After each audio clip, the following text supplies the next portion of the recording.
नमस्कार, मैं हूँ प्रियंका साहू और नित्य प्रगति में आप सभी का स्वागत है।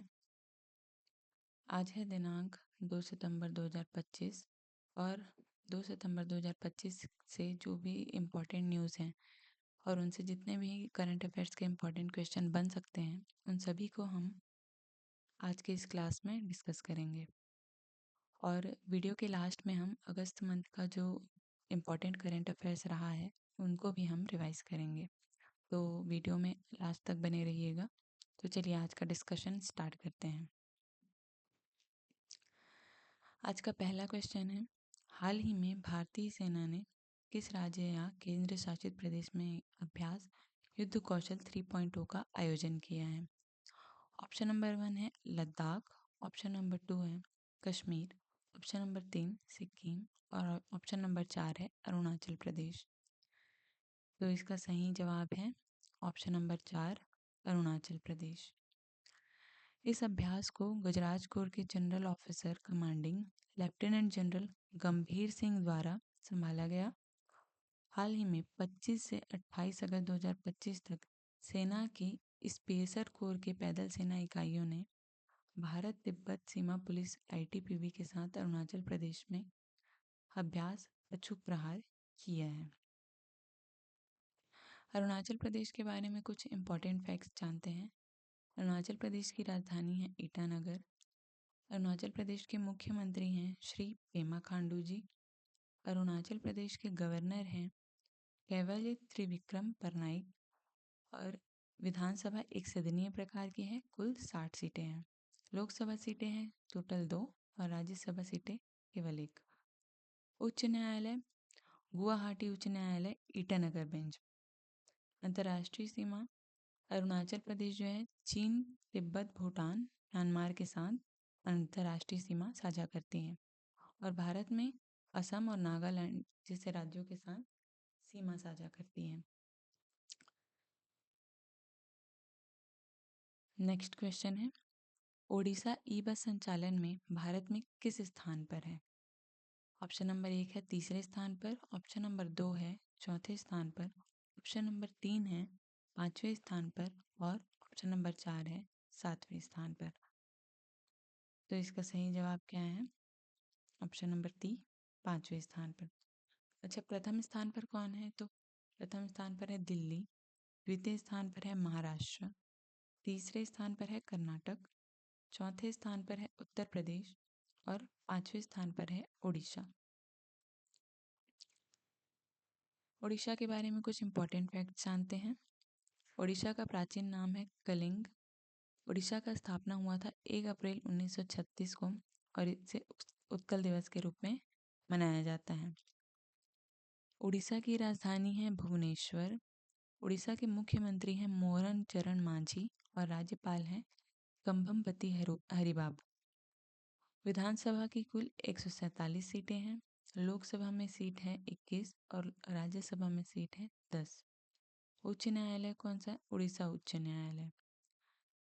उड़ीसा जो है झारखंड, पश्चिम बंगाल, आंध्र प्रदेश और छत्तीसगढ़ बंगाल की खाड़ी के साथ में सीमाएं साझा करती है और इसकी तट रेखा जो है टोटल 485 किलोमीटर की लंबाई है। प्रमुख नदियाँ उड़ीसा में बहने वाली हैं महानदी, ब्राह्मणी, वंशधारा, वैतरणी और ऋषिकुल्या। उड़ीसा में टोटल 2 राष्ट्रीय उद्यान हैं। उसमें कौन कौन से? सिमलीपाल राष्ट्रीय उद्यान मयूरभंज में और भीतरकनिका राष्ट्रीय उद्यान केंद्रपाड़ा में। भीतरकनिका राष्ट्रीय उद्यान जो है यह भारत का दूसरा सबसे बड़ा मैंग्रोव पारिस्थितिकी तंत्र है और यह खारे पानी के मगरमच्छों की सबसे बड़ी आबादी यहीं पाई जाती है। चिल्का झील जो है उड़ीसा का, यह एशिया की सबसे बड़े खारे पानी का झील है जो प्रवासी पक्षियों के लिए अंतर्राष्ट्रीय रामसर स्थल है। पइका विद्रोह जो 1857 में हुआ था, यह ब्रिटिश शासन के खिलाफ भारत का पहला सशस्त्र जन विद्रोह माना जाता है जो उड़ीसा के खोरधा क्षेत्र में हुआ था।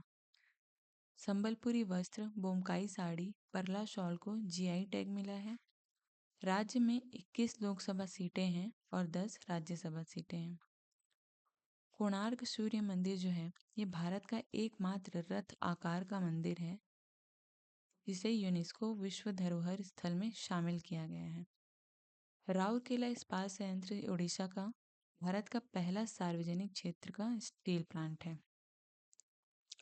अगला क्वेश्चन है एससीओ शिखर सम्मेलन 2025 कहाँ आयोजित हुआ है?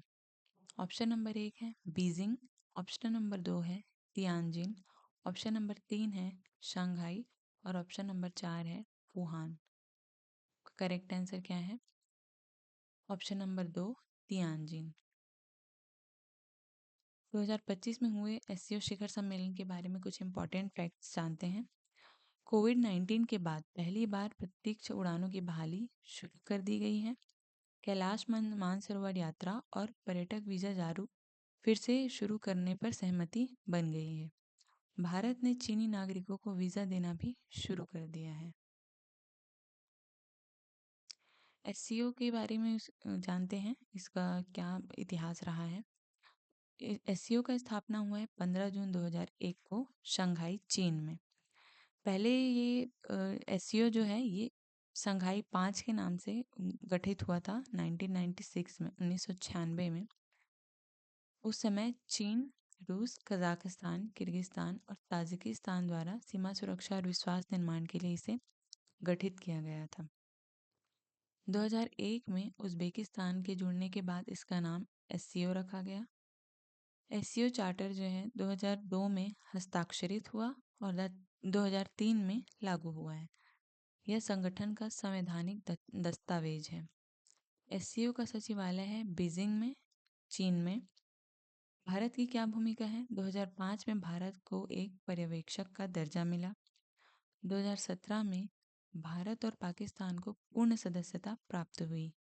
2023 में भारत ने एससीओ शिखर सम्मेलन की मेजबानी की थी और 2025 में तियानजिन में एससीओ शिखर सम्मेलन आयोजित हुआ है। भारत और चीन के बीच उच्च स्तरीय संवाद हुआ है।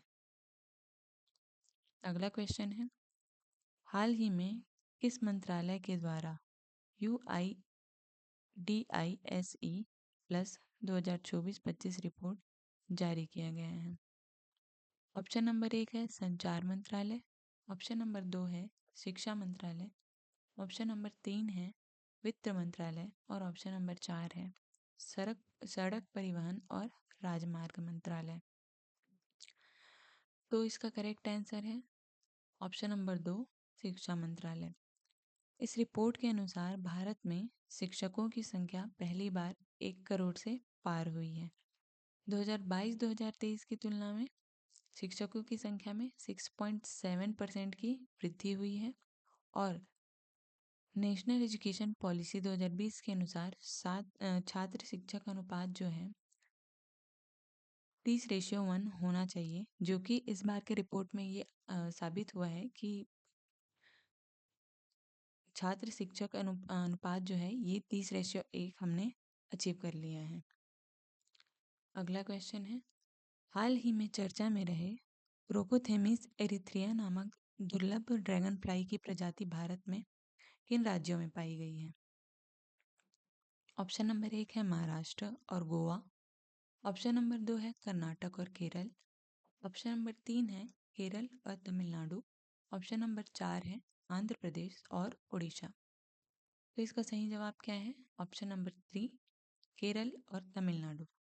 यह प्रजाति जो है सामान्यतः यूरोप, मध्य एशिया और हिमालय में पाई जाती हैं। हाल ही में पश्चिमी घाट के दक्षिण हिस्से में इसकी पुष्टि की गई है।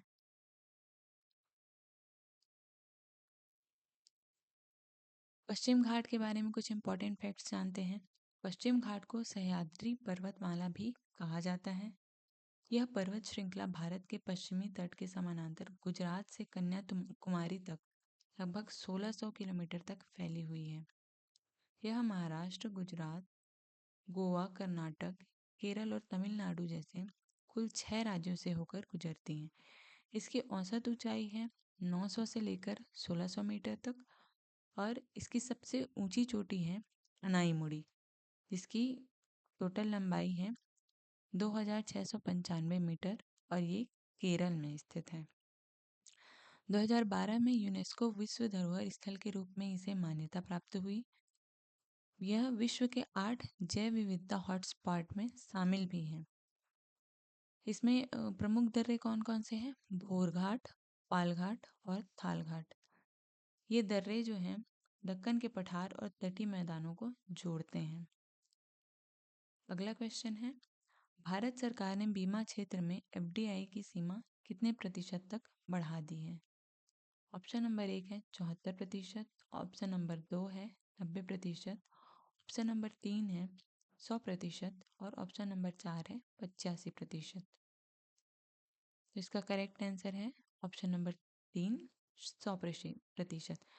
यह प्रावधान भारतीय बीमा कंपनियां विदेशी निवेश संशोधन नियम 2025 में शामिल है। 74% का जो एफडीआई सीमा को हटाकर प्रावधान किया गया है कि निवेश जो है बीमा अधिनियम 1938 के अनुसार होगा। स्वतः 100% एफडीआई मार्ग से अनुमत होगा, लेकिन इसे भारतीय बीमा विनियामक और विकास प्राधिकरण IRDAI द्वारा सत्यापित किया जाएगा। अगला क्वेश्चन है, हाल ही में जारी हुए वैश्विक शांति सूचकांक GPI 2025 में भारत का स्थान क्या रहा है? ऑप्शन नंबर 1 है 105वां स्थान, ऑप्शन नंबर 2 है 115वां स्थान, ऑप्शन नंबर 3 है 125वां स्थान और ऑप्शन नंबर 4 है 135वां स्थान। तो इसका सही जवाब क्या है? ऑप्शन नंबर 2, 115वां स्थान। रिपोर्ट के बारे में जानते हैं। इसको जारी कौन करता है? Institute for Economics and Peace IEP। यह कुल 163 देशों का मूल्यांकन करता है और उसके बाद में रिपोर्ट जारी करता है। मूल्यांकन के आधार क्या हैं? इसमें 23 संकेतक हैं और 3 श्रेणियां हैं जिसके आधार पर ये रिपोर्ट जारी किया जाता है, जो कि है सामाजिक सुरक्षा और संरक्षा, दूसरा है घरेलू व अंतर्राष्ट्रीय संघर्ष, तीसरा है सैन्यीकरण का स्तर। अगला क्वेश्चन है, इसी के बारे में और आगे फैक्ट्स हैं। वैश्विक शांति सूचकांक जो है 2025 में सिंगापुर को एशिया का सबसे सुरक्षित देश घोषित किया गया है। एशिया का और पूरी दुनिया का सबसे शांतिपूर्ण देश किसे घोषित किया गया है? ये है आइसलैंड।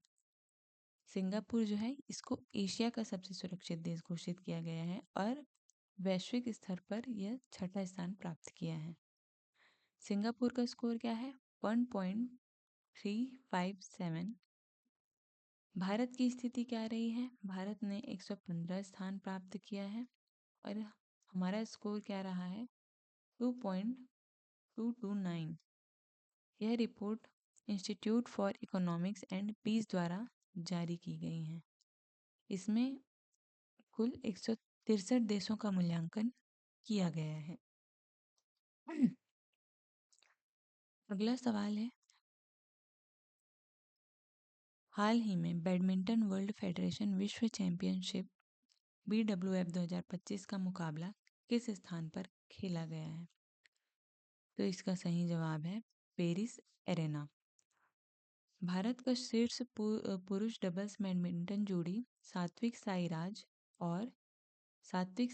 रंकी रेड्डी और चिराग शेट्टी ने मलेशिया में अपने लंबे समय से प्रतिद्वंदी ईरान चिया और सो हुई को हराकर BWF वर्ल्ड चैंपियनशिप 2025 में सेमीफाइनल में प्रवेश किया है।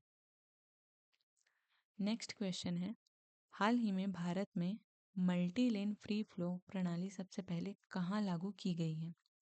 ऑप्शन नंबर 1 है पुणे, ऑप्शन नंबर 2 है गुजरात, ऑप्शन नंबर 3 जयपुर और ऑप्शन नंबर 4 है लखनऊ।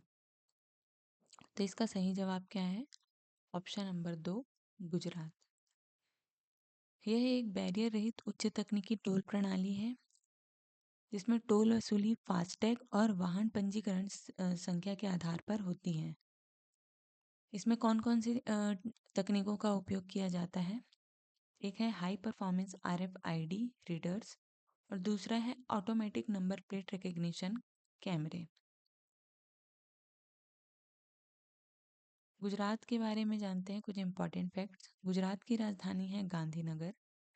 गुजरात के मुख्यमंत्री हैं भूपेंद्र पटेल। राज्यपाल हैं आचार्य देवव्रत।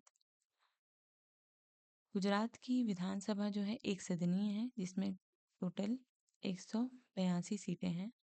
लोकसभा सीट है 26 और राज्यसभा सीटें हैं 11। गुजरात का उच्च न्यायालय है गुजरात उच्च न्यायालय, जो कि अहमदाबाद में स्थित है।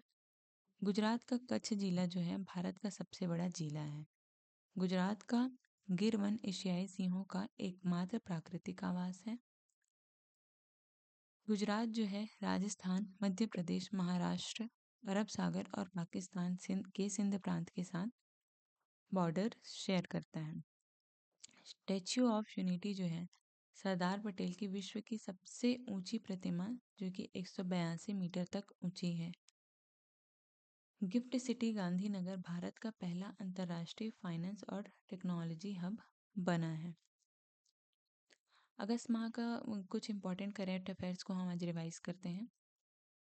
हाल ही में गोमती नगर रेलवे स्टेशन उत्तर प्रदेश का पहला निजी रेलवे स्टेशन बना। रोहित शर्मा पर लिखी गई आर कौशिक की पुस्तक द राइज ऑफ हिटमैन चर्चा में रही है। गाजियाबाद में हर्बल औषधि सुरक्षा और विनियमन पर WHO IRCH कार्यशाला प्रारंभ होगी। फीफा और AIFF लड़कियों के लिए भारत की पहली फीफा टैलेंट एकेडमी हैदराबाद में प्रारंभ करेंगे। हाल ही में असम राइफल्स और भारतीय वायुसेना ने भूस्खलनों के कारण कटे हुए गांवों की सहायता के लिए मणिपुर में ऑपरेशन सहयोग चलाया है।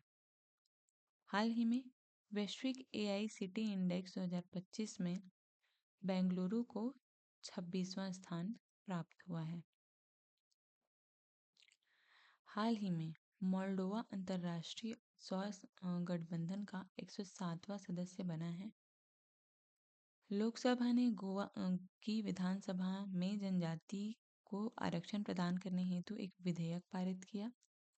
हाल ही में असम लड़कियों की उच्च शिक्षा को बढ़ावा देने के लिए मुख्यमंत्री निजुत मोइना सोनी 2.0 प्रारंभ किया है। तो आज के लिए बस इतना ही। वीडियो में लास्ट तक बने रहने के लिए धन्यवाद। आज का ये वीडियो आपको कैसा लगा मुझे कमेंट करके ज़रूर बताइएगा, और अगर आपको ये वीडियो पसंद आई हो तो इसको लाइक कीजिएगा और अपने दोस्तों के साथ शेयर कीजिएगा। और अगर आपको इस वीडियो का PDF चाहिए तो डिस्क्रिप्शन बॉक्स में मैंने टेलीग्राम का लिंक प्रोवाइड कर दिया है, आप वहाँ से डाउनलोड कर सकते हैं। Thank you so much for watching. कल मिलते हैं। Take care.